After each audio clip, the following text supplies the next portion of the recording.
ഒരാളുടെ യഥാർത്ഥ സ്വഭാവം മനസ്സിലാകണമെങ്കിൽ ഇണങ്ങുമ്പോഴല്ല, പിണങ്ങുമ്പോഴാണ് അറിയാൻ പറ്റുക. പിണങ്ങിക്കഴിയുമ്പോൾ ആ വ്യക്തി എന്തൊക്കെ ചെയ്തു കൂട്ടുന്നു എന്ന് നമ്മൾ മനസ്സിലാക്കിയാൽ ആ വ്യക്തിയുടെ യഥാർത്ഥ രൂപം നമുക്കറിയാൻ പറ്റും. കാരണം പിന്നെ ആ വ്യക്തി അയാളുടെ കുറവുകൾ വലിച്ചെറിയുന്നു. പിന്നെ എങ്ങനെയെങ്കിലും മുറിപ്പെടുത്തുക എന്നുള്ള ഒരു സ്വഭാവം ആ വ്യക്തിയിലുണ്ടെങ്കിൽ ഓർക്കുക, നമ്മുടെ യഥാർത്ഥ സ്വഭാവം മനസ്സിലാകും.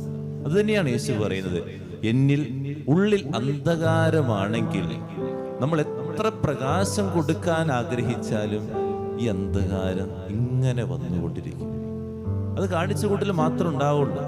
പക്ഷേ നമ്മൾ പ്രകാശം കൊടുക്കുന്നെന്ന് എല്ലാവരും പേര് കാണിക്കാൻ തോന്നുന്നു, പക്ഷേ ഉള്ളിൽ അന്ധകാരം നിറഞ്ഞിരിക്കുക. അതുകൊണ്ട് ഉള്ളിൽ അന്ധകാരം മാറ്റാൻ പരിശ്രമിക്കുക.